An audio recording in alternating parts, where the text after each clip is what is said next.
Mi nombre es Fiamma. Tengo 28 años y vivo en Nueva York. Durante mucho tiempo mi vida fue bastante tranquila. Soy una mujer que siempre ha luchado por ser independiente, tanto emocional como financieramente. Trabajo en marketing digital, lo que me ha permitido tener flexibilidad y estabilidad.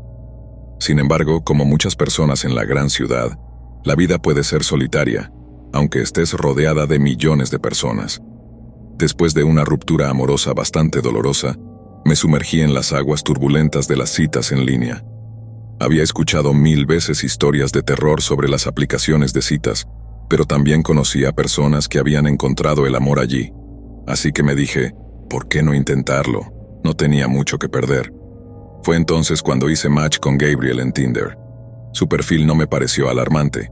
Al contrario, parecía un hombre encantador con una sonrisa radiante y ojos que mostraban confianza. Era atractivo, carismático y su conversación fluía con naturalidad. Las primeras semanas fueron increíbles. Intercambiábamos mensajes cada día hablando de todo: música, cine, libros. Hasta parecía que teníamos los mismos gustos en comida. Todo fluía tan fácil que pensé que por fin la suerte me había sonreído en el amor. Después de un par de semanas de mensajes interminables, decidimos encontrarnos en persona. Recuerdo esa primera cita como si hubiera sido ayer. Fuimos a un pequeño café en Williamsburg, uno de esos lugares con luces tenues y jazz suave de fondo. Cuando lo vi entrar, mi corazón dio un vuelco. Era incluso más guapo en persona, alto, con el cabello oscuro y una manera de caminar que exudaba confianza. Nos saludamos con un abrazo y desde ese momento me sentí completamente a gusto. Hablamos durante horas, reímos y compartimos anécdotas de la vida. Antes de que nos diéramos cuenta ya habíamos planificado una segunda cita. Todo parecía perfecto, demasiado perfecto. Al principio todo fue un cuento de hadas. Gabriel me enviaba mensajes todas las mañanas deseándome un buen día y asegurándose de que supiera lo mucho que le importaba. Me hacía sentir especial, como si fuera la única mujer en el mundo para él. Nunca había experimentado algo así, y rápidamente me vi inmersa en una relación que avanzaba a un ritmo vertiginoso. Nos veíamos casi todos los días y en cuestión de meses pasé más tiempo en su apartamento que en el mío. Pero con el tiempo empecé a notar pequeños detalles. Al principio eran comentarios inocentes como: ¿por qué te vistes así? No necesitas llamar la atención. Pensé que solo estaba siendo protector y que quería lo mejor para mí. Sin embargo, esos comentarios comenzaron a volverse más frecuentes y hirientes. Decía cosas como: no me gusta que salgas tanto con tus amigas, no te respetan como yo lo hago. Sin darme cuenta comencé a reducir mis salidas sociales poco a poco. Me fui alejando de mis amigos. Luego vinieron las críticas a mi trabajo. Me decía que mi empleo no era tan importante y que no tenía futuro en algo tan superficial como el marketing. Deberías dejar ese trabajo y buscar algo más serio, repetía una y otra vez. Al principio me reía y lo tomaba como una broma, pero pronto esas bromas empezaron a calar hondo. Comencé a dudar de mí misma y a cuestionar si realmente estaba haciendo algo significativo con mi vida. Una noche, después de una discusión sobre una reunión de trabajo a la que había asistido, Gabriel perdió el control. Me agarró del brazo tan fuerte que sentí como si me lo fuera a romper. No quiero que vuelvas a ver a esos idiotas, me gritó, su rostro completamente transformado por la ira. Fue la primera vez que me asusté de verdad. Nunca había visto esa expresión en su cara.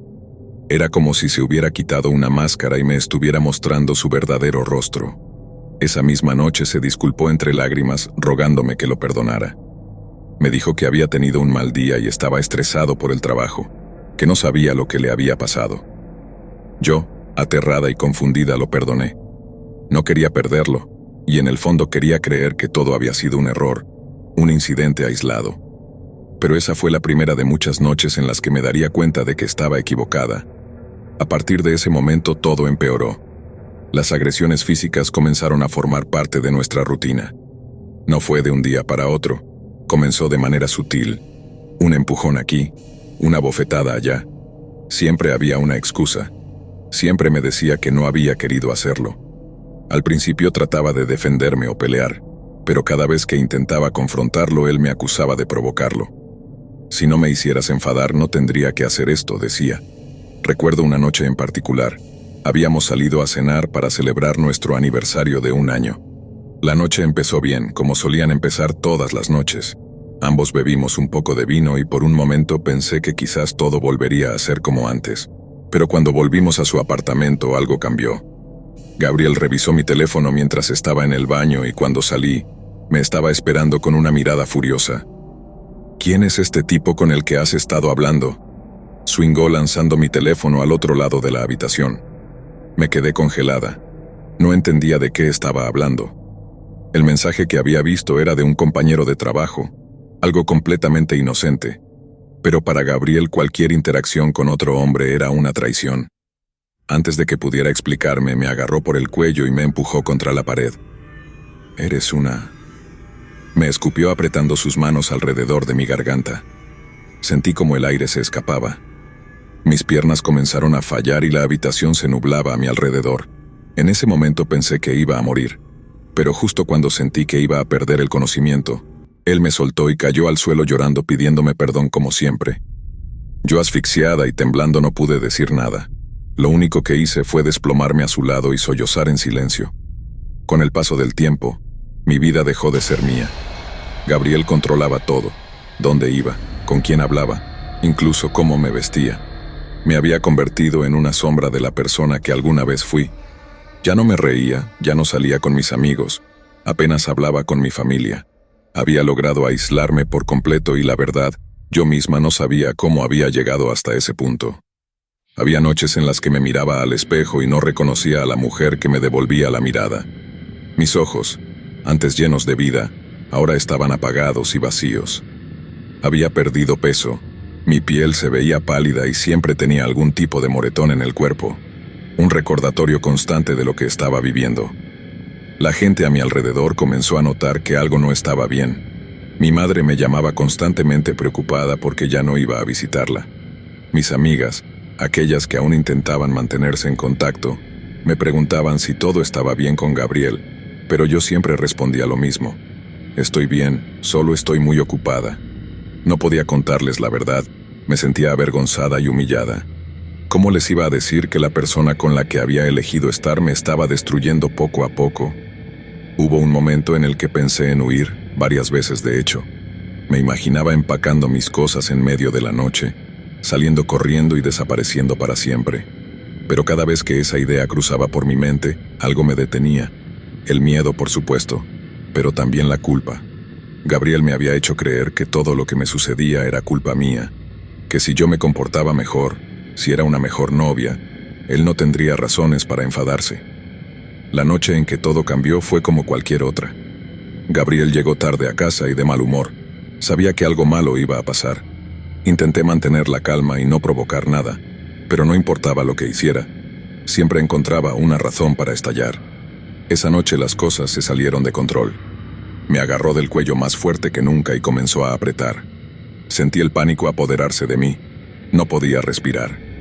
Mis manos temblaban y, en un acto desesperado, agarré el cuchillo que estaba sobre la mesa. Sin pensarlo, lo clavé en su cuello. Todo fue un borrón después de eso. Lo vi caer al suelo con los ojos abiertos de par en par y el cuchillo aún en mis manos. La sangre comenzó a brotar cubriendo el suelo. Cuando vi su cuerpo desplomarse con la sangre extendiéndose rápidamente a su alrededor, mi mente quedó en blanco. No podía procesar lo que acababa de hacer. Sentí una oleada de adrenalina mezclada con terror puro recorrer todo mi cuerpo y mis manos temblaban incontrolablemente. Dejé caer el cuchillo. El sonido del metal al golpear el suelo resonó en el apartamento como si ese pequeño ruido rompiera el silencio abrumador que había invadido la habitación. Me quedé ahí parada, incapaz de moverme, de pensar o siquiera respirar. Lo miraba fijamente viendo cómo su vida se escapaba y sin embargo, en ese instante no sentí alivio ni una sensación de victoria o escape. Solo había miedo. Miedo de lo que acababa de hacer y miedo de lo que vendría después. Mi mente se debatía entre dos realidades. La que acababa de ocurrir, en la que había asesinado al hombre que me había destruido durante 3 años, y la otra que me decía que esto no era posible, que esto no me estaba pasando a mí. Pero el peso de la verdad se sentía en mis manos. El olor metálico de la sangre impregnaba el aire y no había forma de escapar de eso. Recuerdo haber tomado el teléfono y sin pensarlo demasiado, marqué el número de emergencias. No había planeado nada. No sabía qué decir, solo sabía que alguien más tenía que estar allí, alguien que no fuera yo. Cuando la operadora contestó, las palabras apenas salieron de mi boca. He matado a mi novio. Fue lo único que logré decir antes de empezar a llorar incontrolablemente. El resto de esa noche se siente como una nebulosa. La policía llegó en cuestión de minutos. Los paramédicos revisaron el cuerpo, pero ya sabían que era inútil. Gabriel estaba muerto. Los oficiales me esposaron y me leyeron mis derechos, pero yo no podía escuchar nada. Todo se sentía lejano, como si estuviera viendo una película de mi vida desde fuera. Mientras me llevaban al auto patrulla, miré hacia el apartamento. Era la última vez que vería ese lugar, el escenario de mis pesadillas. Las luces rojas y azules de las sirenas se reflejaban en las ventanas, mientras los vecinos curiosos comenzaban a asomarse queriendo entender qué había pasado. Nadie sabía lo que yo había vivido ahí adentro. Nadie entendía el infierno silencioso que había soportado durante años. Fui trasladada a la comisaría y el interrogatorio comenzó de inmediato. Mi mente aún estaba en estado de shock, pero logré contarles todo. Les expliqué cómo había empezado todo con Gabriel y cómo poco a poco se había vuelto más controlador y violento. Les conté sobre las palizas, los insultos y el constante abuso emocional que me había llevado al límite. Sabía que lo que había hecho era irreversible, pero también sabía que no tenía otra opción. Había sido él o yo. Durante las siguientes horas los oficiales me mantuvieron bajo custodia. No había dormido ni comido, y el cansancio emocional y físico me hacía sentir como si estuviera flotando en una nube de confusión. No podía dejar de repetir en mi cabeza el momento en que Gabriel cayó al suelo, su expresión de sorpresa y rabia. Cada vez que cerraba los ojos lo veía y eso me aterraba. Los meses siguientes fueron una montaña rusa emocional. Me enfrenté a un proceso judicial interminable durante el cual todo mi pasado con Gabriel salió a la luz. Los abogados repasaron cada detalle de nuestra relación desenterrando momentos que yo había tratado de enterrar. Cada golpe, cada insulto, cada herida fue discutida en la corte como si fueran simples piezas de un rompecabezas tratando de armarse. Los fiscales intentaron mostrarme como una mujer descontrolada, alguien que actuó por ira, pero mis abogados argumentaron que todo había sido en defensa propia. Sabían que estaba luchando por mi vida esa noche. Si no hubiera actuado, Gabriel me habría matado. Mi tiempo en prisión, aunque corto, fue el año más largo de mi vida. Al final, el juez falló a mi favor declarando que lo hecho fue en defensa propia. Pero eso no cambió el hecho de que pasé un año tras las rejas. Un año enfrentándome a mis propios demonios mientras lidiaba con la culpa y la vergüenza por lo sucedido. En prisión, la soledad era abrumadora. Había mujeres que compartían historias similares, pero nunca quise hablar de lo que me había pasado. Me aislé tratando de sobrevivir cada día, contando los días para recuperar mi libertad. Sin embargo, la libertad cuando llegó no fue lo que esperaba. Cuando finalmente salí de prisión, esperaba sentir alivio, un peso menos en mis hombros, pero la verdad es que, aunque recuperé mi libertad, nunca volvería a ser la misma.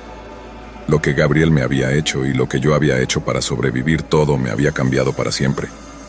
Salía a un mundo en el que ya no me sentía parte de nada.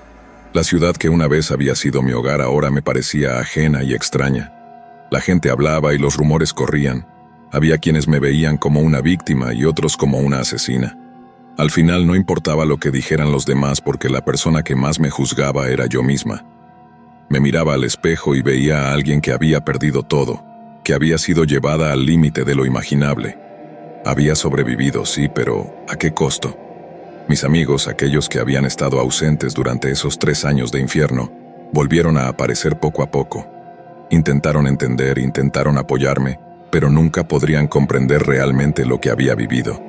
Ellos veían el resultado final, pero no las noches interminables de miedo, los gritos, los golpes y las lágrimas. Mi familia, en su mayoría, me apoyó, pero siempre había una sombra en sus ojos cuando me miraban. Sabían lo que había hecho, y aunque me decían que había sido en defensa propia, el peso de la acción siempre estaba presente en cada conversación y en cada abrazo. Después de salir de prisión comencé terapia. Sabía que no podía enfrentarme sola a todo lo que había pasado. Mi terapeuta me ayudó a entender que lo que había vivido había sido abuso y que no había sido mi culpa, pero aún así, me costó mucho tiempo aceptar esa realidad. Pasé meses reviviendo cada detalle, cada momento tratando de encontrar una forma de perdonarme. La curación no es lineal, y hubo días en los que me sentía como si estuviera retrocediendo. Con el tiempo empecé a ver pequeños destellos de esperanza. Comencé a reconectar con mi familia, a recuperar amistades y a intentar volver a mi trabajo. Cada día era una pequeña victoria. Ahora, algunos años después, puedo contar mi historia con un poco más de claridad. Ya no me veo como la víctima indefensa que una vez fui. He recuperado mi poder y he vuelto a ser dueña de mi vida. Pero las cicatrices, tanto físicas como emocionales, siempre estarán ahí recordándome lo que sobreviví. Mi historia no es solo la mía. Es la historia de muchas mujeres que como yo han sido atrapadas en relaciones abusivas, mujeres que han sido aisladas, maltratadas y manipuladas. Es una historia de advertencia porque nunca sabes quién puede estar detrás de esa sonrisa encantadora o esas palabras dulces. Si estás viviendo algo similar, por favor busca ayuda. No esperes ni pienses que cambiarán. No esperes a que sea demasiado tarde como lo fue para mí. Y si sientes que no puedes escapar o que no tienes salida, recuerda que siempre hay una forma de salir. No tiene por qué terminar en tragedia. Historia 2. La historia tiene lugar cuando las aplicaciones de citas aún eran algo nuevo en la escena social, principalmente usadas para citas casuales, fiestas y encuentros. Comencé a usar varias de estas aplicaciones, probablemente debido a la presión social, la curiosidad, y en parte porque había visto a mis amigos tener tanto éxito. Simplemente parecía una distracción inocente para personas solteras y promiscuas. Como todos en ese entonces, había escuchado las historias de terror y leyendas urbanas sobre las citas en línea, historias que se remontaban a los días de Craigslist. Así que estaba familiarizada con las cosas malas que podrían suceder. Esto generaba una ligera paranoia en mí, por lo que tomaba mis propias precauciones al tratar con alguien en estas aplicaciones. Tenía un leve temor hacia los hombres en general, así que usaba estas aplicaciones como una especie de barrera entre yo y las posibles personas peligrosas. Un día hice match con un chico y empezamos a conversar prácticamente de inmediato. Era atractivo en todas sus fotos y parecía que conectábamos al conocernos mutuamente. Me pidió mi número de teléfono, a lo que accedí.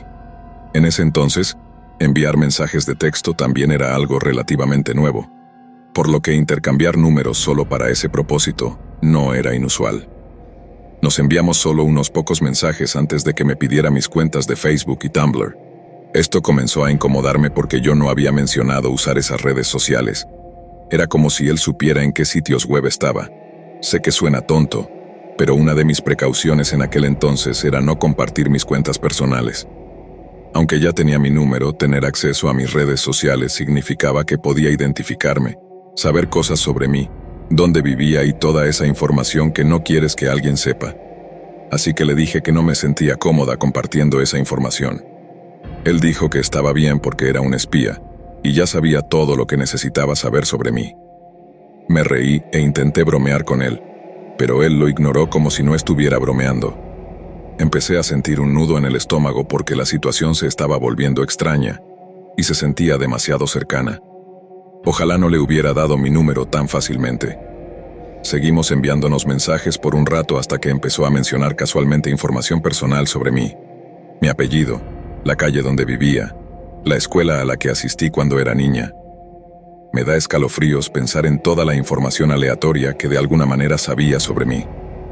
Es fácil pensar que realmente era un espía, pero ¿cuáles son las probabilidades de eso? 0, probablemente. Entonces, ¿cómo lo sabía? Continuó hablando extensamente sobre cómo se sentía tan aliviado de que yo no lo estuviera engañando, de que era una chica honesta y no lo estaba tomando por tonto. Me puse a la defensiva y comencé a llamarlo raro, a lo que él solo respondió con risas en letras mayúsculas. Como mencioné antes, en esos tiempos las aplicaciones de citas y los mensajes de texto no eran tan avanzados, así que no podías enviar una ráfaga de mensajes como se puede hacer ahora enviando el mismo texto varias veces al teléfono de alguien, tal vez incluso cientos de veces. Él me bombardeaba con estos jajaja una y otra vez cada vez que los enviaba. Sé que no suena como gran cosa, pero fue escalofriante recibir esos mensajes. Yo estaba molesta y asustada. Lo único que podía hacer era recibir esas risas burlonas. Después de un rato simplemente dejé de responder. No importaba. Él continuaba llenando mi teléfono con mensajes durante varias horas más. Después de una semana, finalmente fui a la oficina de mi proveedor de servicios y pedí que bloquearan su número. Finalmente un grupo de chicas universitarias entró, y ella inmediatamente se acercó a ellas. Todas salieron a fumar un cigarrillo. Suspiré y terminé mi cerveza. Mi cita y una de las chicas regresaron al bar y caminaron hacia el fondo, cerca de los baños. Se detuvieron y empezaron a besarse contra la pared. Me quedé atónita. Era como si estuviera viendo cómo nosotras habíamos comenzado a salir, todo sucediendo de manera muy similar, espontáneamente, en el fondo de un bar. Como mencioné antes, tuve una ruptura traumatizante con mi exnovio, y ver cómo jugaba conmigo trajo de vuelta todos esos viejos sentimientos. La autoestima que había estado trabajando ahora estaba intentando ahogarme. Me fui, pero mi cita me siguió y me suplicó que no me fuera, diciendo que estaba borracha, y que a veces simplemente se besaba con desconocidos. No podía creer lo que estaba escuchando. Todos mis sentimientos románticos se destrozaron en ese momento. Seguimos saliendo como amigas durante tal vez un mes más. Parte de mí no podía dejar ir ese impulso de ego, esa sensación de ser deseada. Un día, ella hizo un movimiento hacia mí. Fue algo torpe y aleatorio, del mismo tipo que vi cuando besó a esa desconocida. Podía notar en ese momento que realmente no tenía sentimientos por las personas, sino más bien impulsos por ciertas cosas. No importaba quién estuviera a su alrededor mientras estuviera satisfecha. Resultó que ella era el estereotipo, no yo. Rechacé su avance y le dejé claro que no estaba interesada en chicas comunes que no podían decidir lo que querían. Incluso la llamé mentirosa.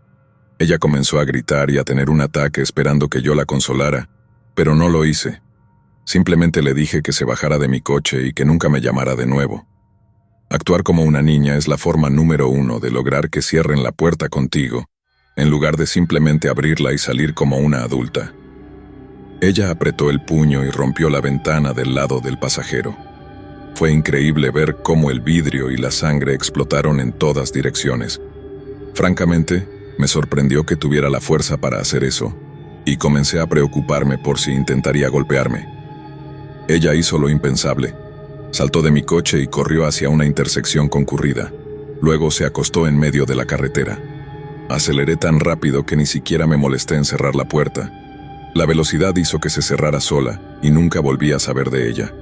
Tampoco apareció en las noticias como un cadáver en la carretera, así que supongo que se levantó antes de que alguien pudiera atropellarla.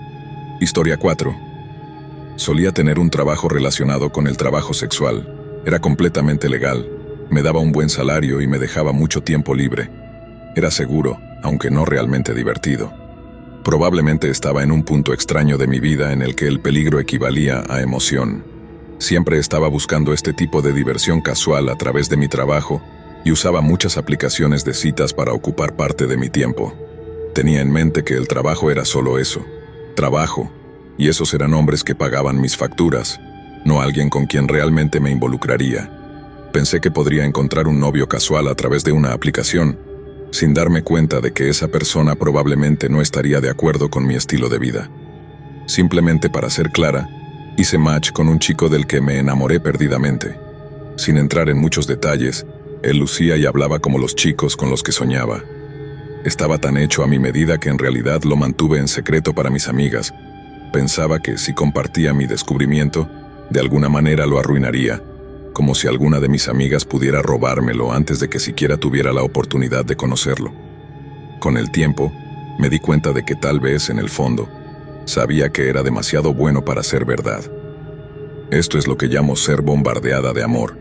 Esa fase de luna de miel en la que dos personas ven la versión más perfecta del otro, mucho antes de que cualquier cosa pueda estropearse por quienes realmente son. Estaba completamente atrapada en esta fase y quería hablar con este chico a todas horas. Eso estaba empezando a afectar mi trabajo. Finalmente, cedimos y planeamos un encuentro.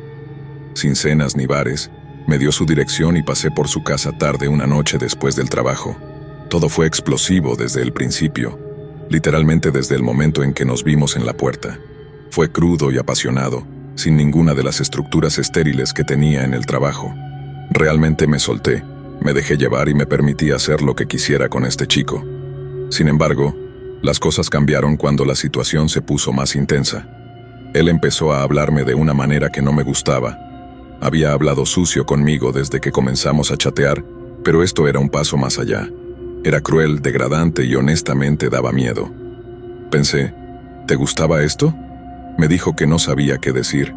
Entonces comenzó a contarme detalles sobre dónde trabajaba y lo que hacía mientras estaba en el trabajo. De repente entendí que todo esto era alguien que me conocía del club. Estábamos desnudos entrelazados en su cama, con sus manos alrededor de mi cuello, y en ese momento no había absolutamente nada que pudiera hacer excepto rendirme e intentar sobrevivir. Voy a resumir esta parte de la historia ya que es un mal recuerdo para mí. El sexo se volvió tan violento que entraba y salía de la conciencia. Las pocas personas con las que he hablado sobre esto me dijeron que probablemente me desmayé cuando todo terminó. Él insistió en que me quedara a pasar la noche. Fue una noche traumatizante de espera preguntándome qué iba a pasar después. ¿Me golpearía? ¿Volvería a violarme? No sabía qué esperar, pero sabía lo que podría suceder. Era aterrador y nauseabundo estar ahí. Cuando finalmente logré salir de esa situación, fui directamente con mis compañeras de trabajo, quienes no me apoyaron mucho. La mitad ni siquiera me creyó. La otra mitad me aseguró que todo había sido un malentendido.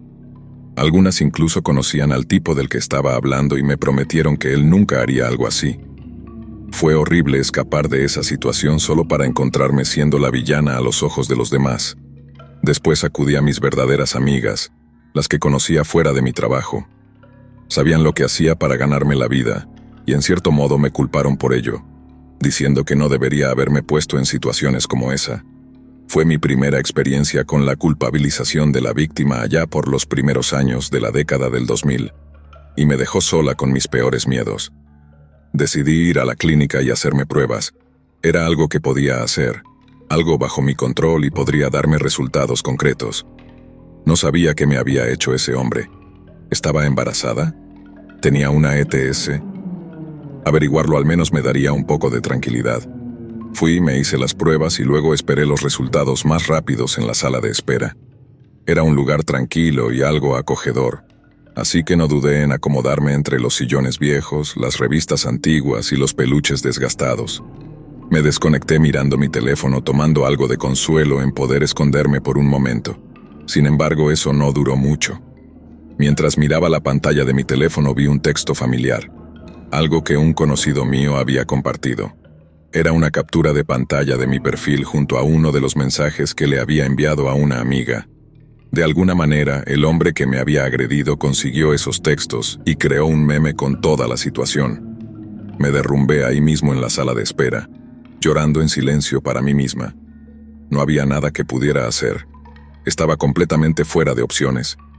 Dejé mi trabajo no mucho después de eso. La parte más aterradora fue cómo nadie me tomó en serio debido a mi profesión.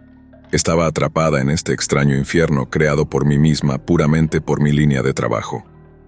Nunca debes dejar que alguien te diga cómo son las cosas solo por tu estilo de vida. Todos mis resultados volvieron negativos. Aparte del daño emocional, nada se quedó conmigo. Me olvidé después de unas semanas y pasó a otra víctima. No cometas los mismos errores que yo. No te dejes engañar por los encantos falsos. No salgas esperando que otros paguen por ti. No te vayas a casa con extraños. Y sobre todo, no confíes en las aplicaciones de citas. Historia 5. Esto sucedió años antes de que existieran las aplicaciones de citas, cuando utilizábamos varios sitios web para tratar de coincidir con completos desconocidos. Estaba usando Match.com con mucho cuidado, ya que el concepto aún era nuevo, y tenía algunas aprensiones sobre los posibles peligros que implicaba. Iniciaba sesión una vez a la semana solo para sentir que estaba dando pasos proactivos para escapar de mi vida solitaria, sin realmente hacer mucho en cuanto a citas. Comencé a hablar con un chico que me interesaba y en retrospectiva, mi interés era puramente físico. Pensé que se parecía a Jeremy Piven en una de sus fotos de perfil, un famoso del que llevaba enamorada más de una década en ese momento de mi vida. Si no hubiera parecido a Piven, nunca me habría molestado en mandarle un mensaje y jamás me habría involucrado. Cuando nos conocimos en persona, supe que las cosas no irían bien. Primero que todo, no se parecía en nada a mi crush. Parecía un personaje de la serie El diario de Greg. flaco, con el cabello esponjado y en retroceso, y bastante tímido. Me había engañado completamente con sus fotos y ni siquiera parecía interesado en reconocerlo. Su primera táctica fue ahogarme en alcohol. Nos encontramos en un restaurante y comenzamos con una ronda de cócteles. Insistió en tomar shots varias veces entre nuestra primera y segunda ronda, las cuales prácticamente llegaron al mismo tiempo porque las bebimos muy rápido. No hubo pan ni aperitivos, así que mi estómago estaba solo con todo ese alcohol. Me había emborrachado antes de que nuestro plato principal siquiera llegara a la mesa. Un par de Manhattans llegaron justo cuando terminamos de comer, otro capricho en el que él insistió. Para ese momento habíamos tomado 6 o 7 tragos, mucho más de lo que normalmente suelo beber. Llegó el punto en que insistí en que necesitaba irme a casa, a lo que él accedió casi demasiado alegremente. De hecho, como puedes imaginar, esto resultó ser un gran error. Nunca jamás dejes que personas de este tipo sepan dónde vives, te morderá en el trasero. Se estacionó frente a mi dúplex, pero mantuvo las puertas cerradas con seguro. Él asumía que tendríamos sexo en el coche antes de que yo, tambaleante, me metiera borracha a mi casa. Estaba tan ebria y en un estado de incredulidad tal que lo único que pude hacer fue reír.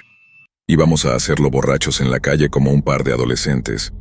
De repente me di cuenta de que este tipo era literalmente un perdedor. Todo desde el principio hasta el final era solo un plan para acostarse conmigo. Debes recordar que esto sucedió en los días de marzo. Yo era una de muchas mujeres buscando amor en internet. Admito que mi interés en este tipo surgió por lo que percibí como su buen aspecto, pero usar un servicio de citas solo para conseguir sexo me parecía una locura. Qué forma tan extraña de conseguir un encuentro casual. Era como un montón de trabajo extra. Él no lo entendía y tuve que explicárselo claramente. Me negaba a tener sexo con él en el asiento trasero. Así que le dije, no. Después de todo eso me preguntó si lo sentía. Fue lo único que pude decirle. No lo sientes, respondió él. Si realmente lo sientes entonces, solo hazlo. Era pura presión, pero seguí negándome.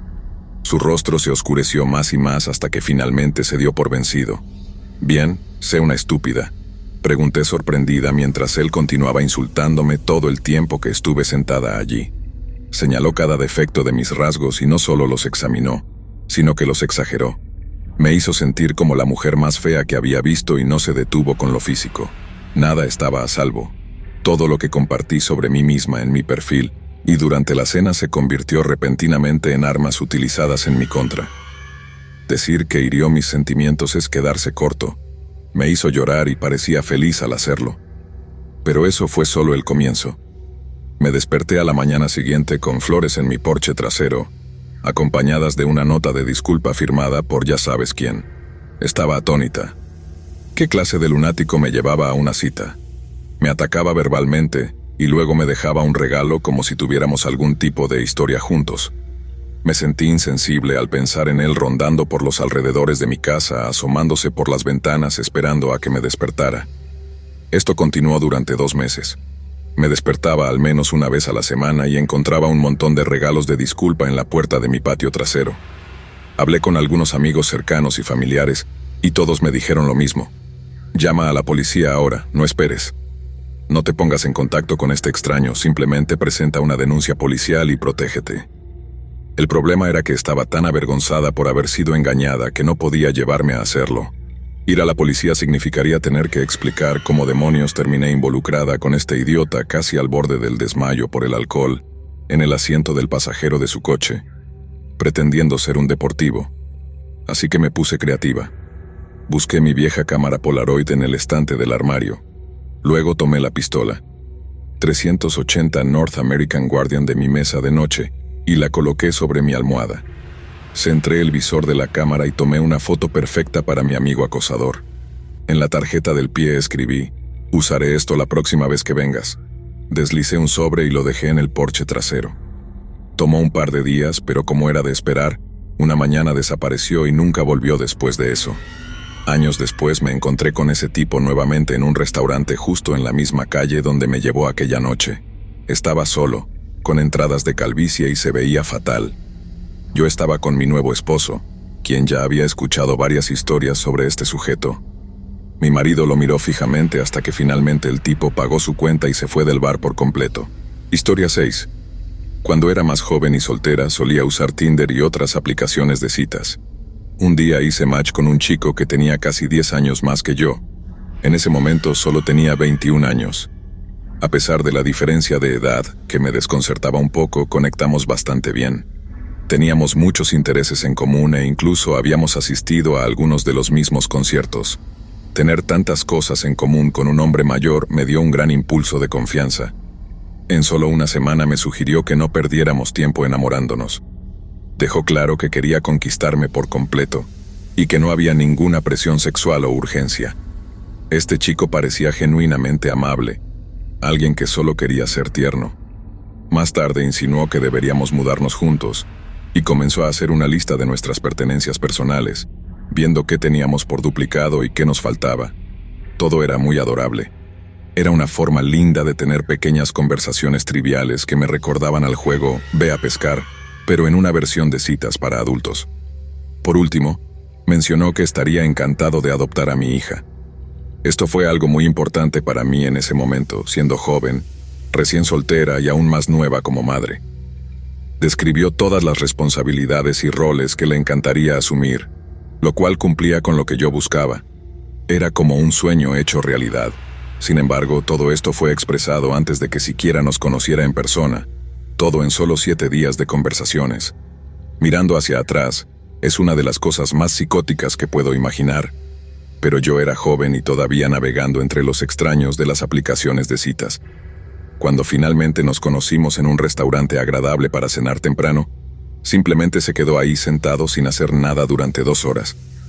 No hay otra forma de describirlo. Traté de hablar con él durante un rato, pero él solo asentía con la cabeza o simplemente no reaccionaba en absoluto. Lo que sí hacía era mirarme, pero de una manera espeluznante y desconcertante. Era una mirada fija y sin emociones directa a mis ojos. Si movía los ojos a otra parte de mi rostro, él me lanzaba la misma mirada implacable hasta que volvía a mover los ojos. Nunca había visto nada igual en toda mi vida. Dividimos la cuenta y me fui a casa. Seguimos comunicándonos por mensajes durante otra semana mientras yo luchaba por dejarle claro que ya no estaba interesada. Mencionó planear una segunda cita, lo que me obligó a ser honesta de una vez por todas. Tuvimos una discusión de ida y vuelta durante quizás 1 hora sobre lo mismo, que ya no íbamos a hablar ni a vernos más. Él respondía diciendo que no lo entendía, y luego continuaba con su charla empalagosa. Una vez que finalmente me aseguré con firmeza, me miraba fijamente. A veces me pregunto qué estaba pensando mientras se sentaba allí con esa expresión en su rostro. ¿Te está gustando el video?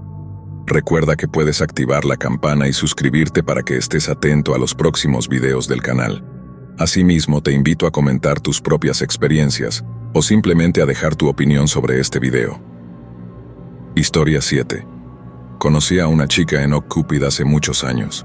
Había pasado por una ruptura devastadora 1 año antes y no me había recuperado bien. En los siguientes meses, me metí en las aplicaciones de citas sin tener una idea clara de lo que realmente quería. Sin embargo, había algo que disfrutaba: observar a las personas a través de sus perfiles y mensajes. Podías notar que algunas chicas eran absolutamente salvajes, pero otras parecían estar claramente inestables. Y cuando digo inestables no me refiero a alguien que podría arrepentirse de algo al día siguiente, sino a personas clínicamente inestables, teniendo colapsos en un entorno virtual. Hice match con una de estas chicas. Era atractiva y, de alguna manera, de mi tipo. Dejando de lado su inestabilidad mental explosiva, intercambiamos mensajes que iban desde preguntas curiosas hasta amenazas de violencia y sexting inusual. Esta chica estaba completamente desquiciada. Nos encontramos para una cita en un almuerzo donde realmente descubrí cómo era. Pidió un cóctel y luego me confesó que tomaba 8 Klonopin al día. Para quienes no lo saben, el Klonopin es una benzodiazepina que se prescribe para tratar ataques de pánico y trastornos de ansiedad, pero también puede ser altamente adictivo. Tomar 8 pastillas al día es como escuchar que Evel Knievel saltó sobre 500 autobuses. No debería ser posible. Era como un accidente de tren del cual no podía apartar la mirada. Además, era atractiva, justo de mi tipo y completamente loca.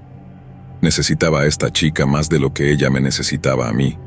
Necesitaba sus estallidos impredecibles, su manipulación emocional y verla amenazar a la gente en público para luego tener un colapso sobre ello más tarde.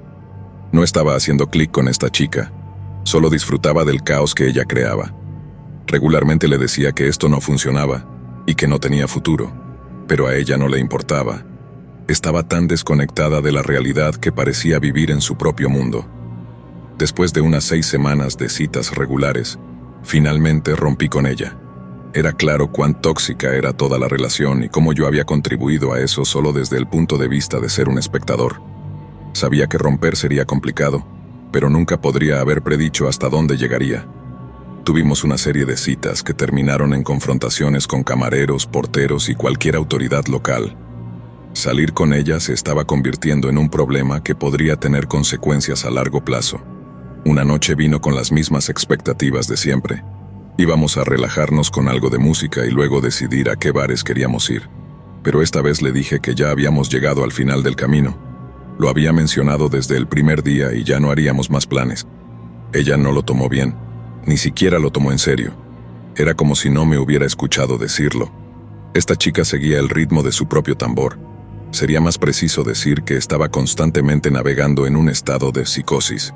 Fue lo suficientemente amable como para volcar toda su locura sobre mí, y honestamente probablemente me lo merecía. No puedes tomar una foto de una serpiente de cascabel sin arriesgarte a que te muerda. Dicho esto, fue una tormenta relativamente fácil de soportar.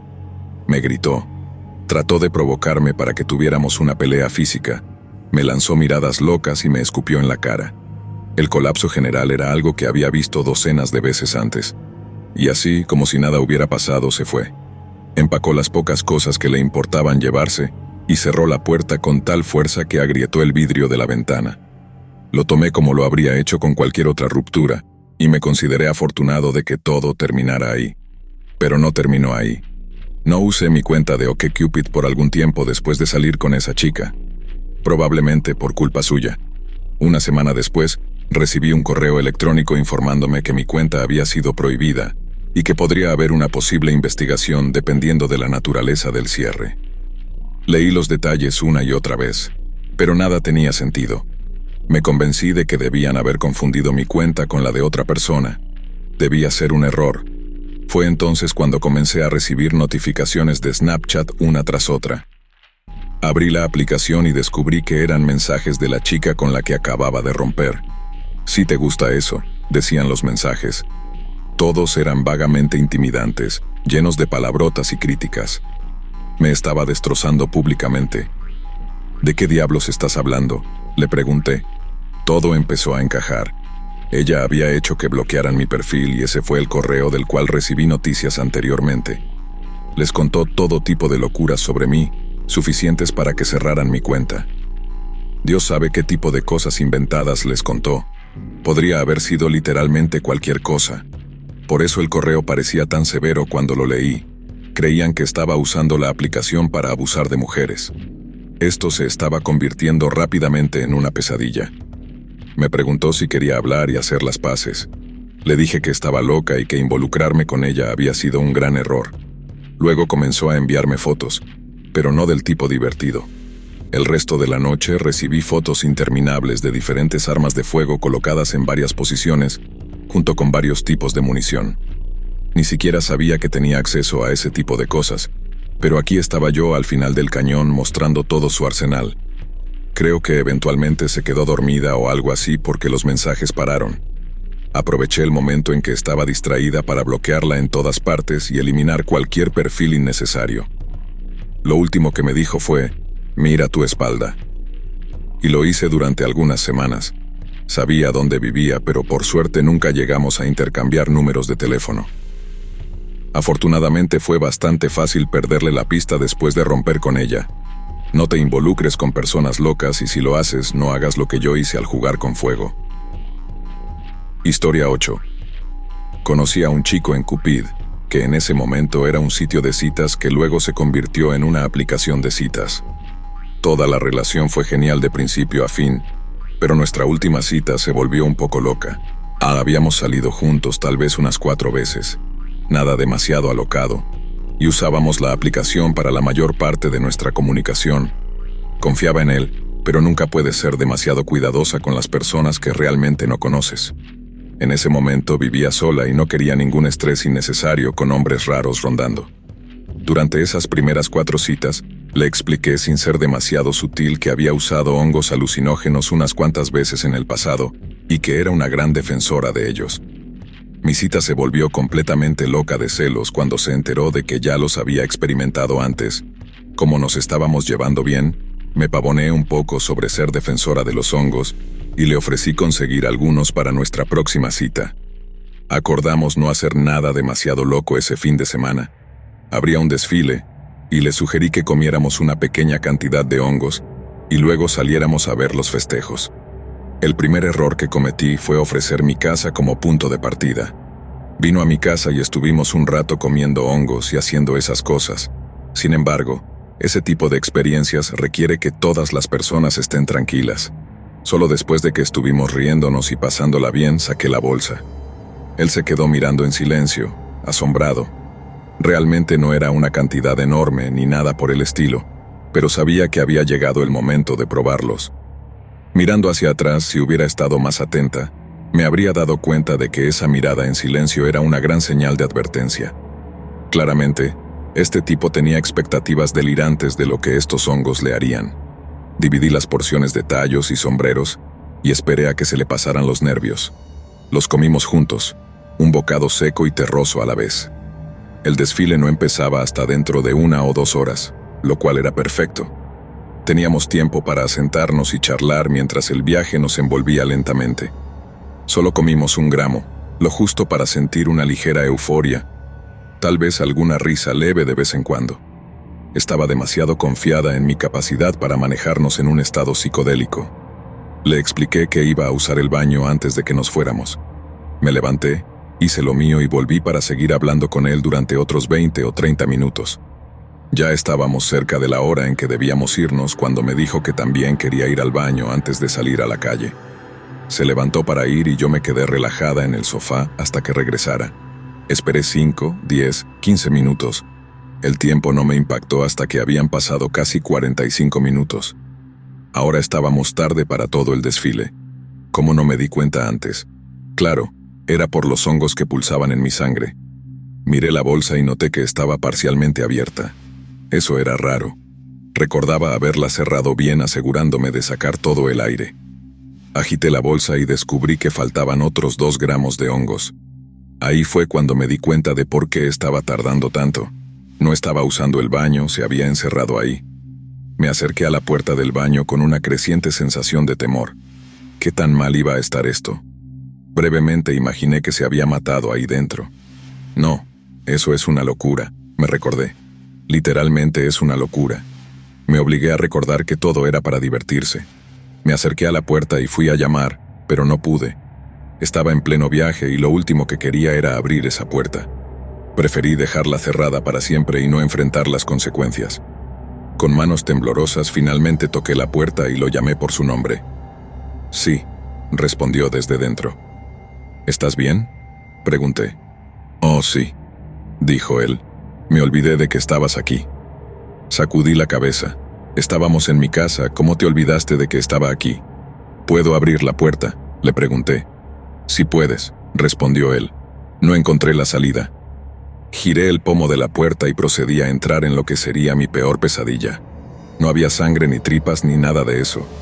Mi cita había destapado un rotulador y había escrito cada pensamiento que tuvo en las paredes de mi baño durante la última hora. Había diagramas, gráficos de barras, todo lo que te puedas imaginar. Todo tenía que ver con Dios, la espiritualidad y cualquier otra tontería de la nueva era. En ese momento, siendo una mujer joven alquilando el lugar donde vivía, la tinta por todas las paredes era prácticamente una garantía de que perdería mi depósito y tal vez hasta me desalojarían. Por supuesto, en mi estado mental alterado las consecuencias parecían mucho peores en mi cabeza. Empecé a derrumbarme, lo cual no provocó una buena reacción por su parte. Ambos nos acurrucamos y soportamos un mal viaje, yendo y viniendo todo el tiempo. Fue una experiencia horrible estar esencialmente atrapada con alguien en un lugar que supuestamente es tu refugio. Sé que todo fue idea mía, pero nunca habría sugerido dosificar con otros 2 gramos como si supiera lo que estaba haciendo. Admitió después que tenía delirios espirituales. Más tarde me ayudó a pintar el baño para tratar de evitar perder mi depósito. Nunca volvimos a hablar después de eso, y nunca más he ofrecido compartir un viaje psicodélico con otra pareja. No consumas drogas y mantente alejado de las aplicaciones de citas. Historia 9. Soy una mujer muy extrovertida, pero soy más grande de lo que la mayoría de los hombres prefieren, así que me cuesta hacer conexiones. Dicho esto, estuve en todos los sitios y aplicaciones de citas durante al menos 5 años. Era la manera más fácil de estar al día en la escena de las citas, sin fracasar constantemente con personas que conocía en persona. Salir con personas que solo conoces a través de la web lleva a algunos encuentros extraños. Uno de esos encuentros ocurrió cuando acepté una invitación a una cita. La invitación vino de uno de los hombres más bajitos que había visto en mi vida. No tengo nada en contra de salir con hombres más bajos que yo, pero me siento un poco incómoda cuando son demasiado pequeños, porque yo mido 1,80 y tengo sobrepeso. Este tipo medía alrededor de 1,65 y pesaba unos 52 kilogramos. A pesar de la gran diferencia de tamaño, parecía ser un chico genuinamente agradable. Teníamos mucho en común y parecía tener su vida en orden. Muchos chicos y chicas en los servicios de citas en línea no tienen trabajos, autos, una casa ni ingresos de ningún tipo. Así que cuando conoces a alguien que tiene todas esas cosas, definitivamente tratas de mantener la conversación. Fuimos a tomar algo a un bar. Él era agradable y nos lo estábamos pasando bien. Sin embargo, eventualmente empezó a hacer comentarios extraños sobre mi altura y lo fuerte que me veía. Pensé que tal vez era solo un poco socialmente torpe, pero no parecía malintencionado, así que lo dejé pasar. Pero no se detuvo. Cada 2 palabras que salían de su boca eran un cumplido relacionado con mi tamaño. Se volvió cada vez más incómodo hasta el punto en que ya no podía disfrutar la cita. En una extraña forma de verlo, entendí lo que las chicas querían decir cuando se quejaban de ser objetificadas. Es como si dejaras de ser una persona hacia el final de la cita. Me dijo que tenía un fetiche con ser levantado y apretado por mujeres más grandes que él. Dijo que nada más lo satisfacía y que había sido así durante muchos años. Ok. Bueno, algunas personas tienen sus preferencias, y al menos pude entender por qué estaba atraído físicamente hacia mí, así que acepté una segunda cita. En los días previos, todos sus mensajes empezaron a girar en torno a cómo no podía esperar a que lo levantara en mis grandes y fuertes brazos, y cómo se preguntaba si podría alzarlo sobre mi cabeza. Eventualmente, eso fue lo único en lo que se centraba. Lo admito, me incomodó y educadamente le dije que ya no estaba interesada en él. Sorprendentemente, lo tomó bien para ser alguien tan directo. Parte de mí esperaba el clásico comportamiento de «eres la única para mí». Lo juzgué demasiado rápido. Resultó ser un tipo algo elegante, solo un poco desvergonzado con su fetiche, pero esa no fue la experiencia más extraña ni la peor. Hice match con otro chico en OkCupid, pero nunca llegamos a conocernos en persona. Nunca se mencionó una cita. Hablamos brevemente y luego desapareció durante unos meses. Un día reaparece en mis solicitudes de mensajes. Se disculpa por haber estado ausente y me explica que había estado saliendo con otra miembro de OkCupid durante un tiempo sin problema. Eso es lo que ofrecen estos servicios. Sin embargo, siguió explicando que él y la otra chica habían roto, aunque aún seguían hablando de vez en cuando. Hasta ahí todo bien. ¿Y qué tiene esto que ver conmigo? Resulta que entre los dos había muy poca química, pero aparentemente el sexo era muy bueno. Querían saber si estaría interesada en un trío para ayudar a elevar su vida sexual. Fue espeluznante, humillante y me hizo alejarme de los servicios de citas por un buen tiempo. Sin embargo, tuve un final feliz. Mi pareja actual y yo nos conocimos en una aplicación y no podría estar más feliz. Solo tienes que filtrar entre las personas equivocadas y los raros hasta encontrar a la persona correcta para ti. Historia 10. Tuve una cuenta en OkCupid durante algunos años y de vez en cuando entraba, generalmente cuando me emborrachaba, para enviar mensajes a la gente o revisar si tenía alguna coincidencia. Un día, una chica linda me envió un mensaje y realmente conectamos. Era la típica conversación para conocerse. ¿A qué te dedicas? ¿Y cuáles son tus pasatiempos?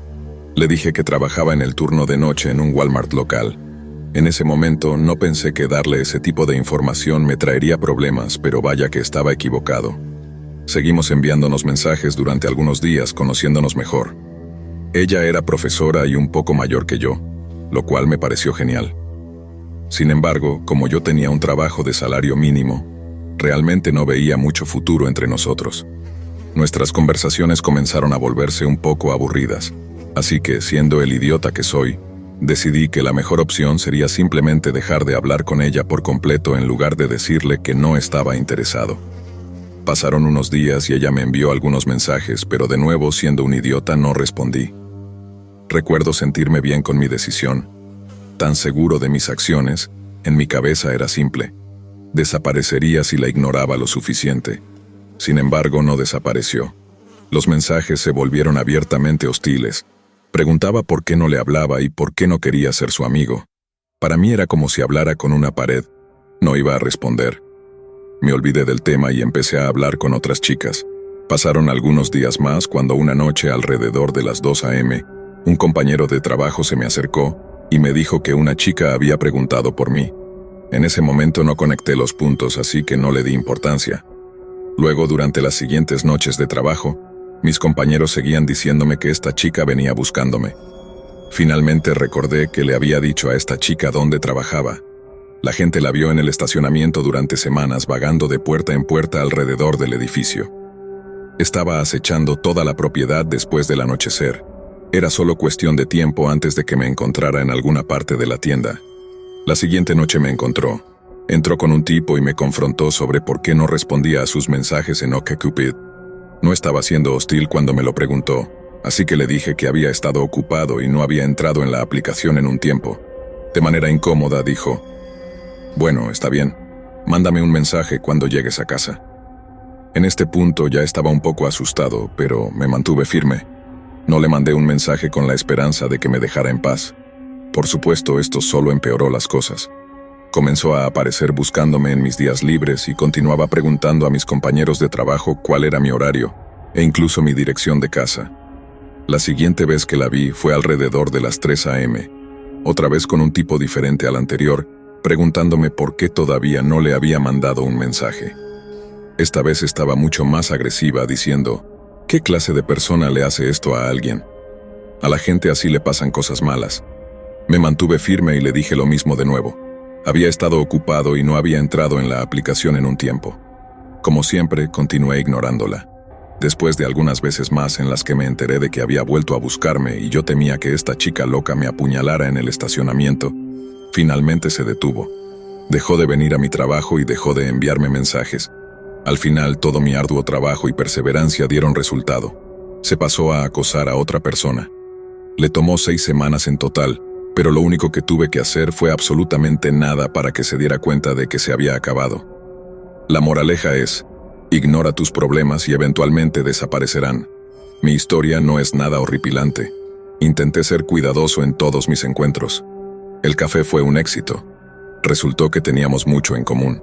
Nos gustaba la misma música y las mismas películas e incluso frecuentábamos algunos de los mismos bares. Todavía era temprano, así que decidimos cruzar la ciudad para tomar un par de tragos. Me siguió hasta mi apartamento, algo de lo que me arrepiento hasta el día de hoy. Nunca debes dejar que un desconocido sepa dónde duermes. Desde mi apartamento, me fui con él en su coche al bar. Todo iba bien hasta que pedimos nuestra segunda ronda. Fue entonces cuando él decidió que ya éramos más que amigos y empezó a ponerme las manos encima. Al principio me pareció gracioso, pero luego me agarró por detrás del cuello y sinceramente fue lo más aterrador de mi vida. No había ninguna razón para eso y cambió completamente el ambiente después de que llegó la segunda ronda de tragos. Ya no había espacio entre nosotros. Me estaba ahogando con lo cerca que estaba y luego tuvo la audacia de hacer que yo pagara la segunda ronda. Estaba en shock, absolutamente perpleja. ¿Era este su plan? ¿Acaso esta rutina alguna vez le había funcionado para llevarse a alguien a la cama? Me disculpé y fui al baño solo para alejarme de él. Pagué las bebidas, lo que significaba que no teníamos una cuenta pendiente y decidí escapar en ese momento. El problema era que recordaba que él sabía dónde vivía.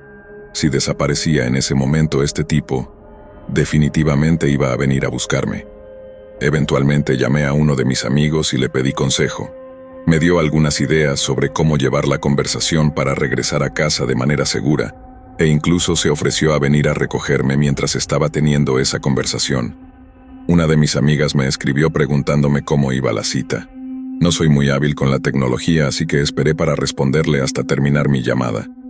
Después de colgar, abrí el mensaje de mi amiga y le respondí: «La cita es una tortura.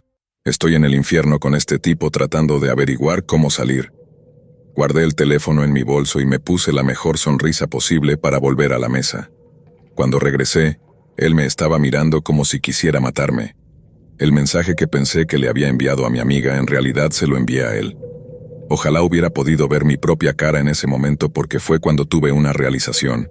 Claro, la había cagado enormemente y me había avergonzado por completo. Eso era inevitable, pero también había creado una situación que terminaba con la cita. No había nada más que hacer que irse a casa. Él no se inmutó, abrazó el drama y comenzó una especie de fiesta de autocompasión sobre cómo no era una buena cita. Le rogué que me dejara allí, que yo me encargaría de volver a casa sola, pero se negó. Esta era su forma de compensarse raro, haciéndome sufrir aún más. Durante 30 minutos, me senté junto a él en su coche mirando por la ventana y disculpándome torpemente cada pocos minutos. Cuando llegamos a mi apartamento, ¿sabes qué? Todavía intentó besarme. Incluso esperó a que entrara a mi casa antes de irse, solo para asegurarse de que estaba a salvo. Lo más loco fue recibir una llamada de él al día siguiente, preguntándome si quería salir en una segunda cita con él. En ese entonces, era increíble ver cuántas personas en el mundo de las citas estaban completamente ajenas a sí mismas, incluyéndome a mí. Definitivamente, esta experiencia me dejó con muchas historias locas para contar. A veces me pregunto cómo es posible que las citas puedan ser tan complicadas y al mismo tiempo tan absurdas. La vida está llena de sorpresas y situaciones inesperadas, y aunque algunas son incómodas o incluso aterradoras, siempre hay algo que aprender de ellas. Después de todo, cada encuentro es una oportunidad para conocernos mejor a nosotros mismos y a los demás. Gracias por acompañarnos hasta el final. Si disfrutaste del video, asegúrate de suscribirte al canal para no perderte ninguno de nuestros próximos contenidos. Activa la campanita de notificaciones para recibir alertas cada vez que publiquemos un nuevo video. Así estarás siempre al tanto de nuestras últimas aventuras, recomendaciones y mucho más. Nos encantaría seguir creciendo y compartir contigo más experiencias emocionantes. Además, si tienes algún comentario, sugerencia o simplemente quieres decirnos qué te ha parecido, déjanos tu mensaje en los comentarios. Tu opinión es muy valiosa para nosotros y nos ayuda a mejorar cada día. Gracias por ser parte de nuestra comunidad y por tu continuo apoyo.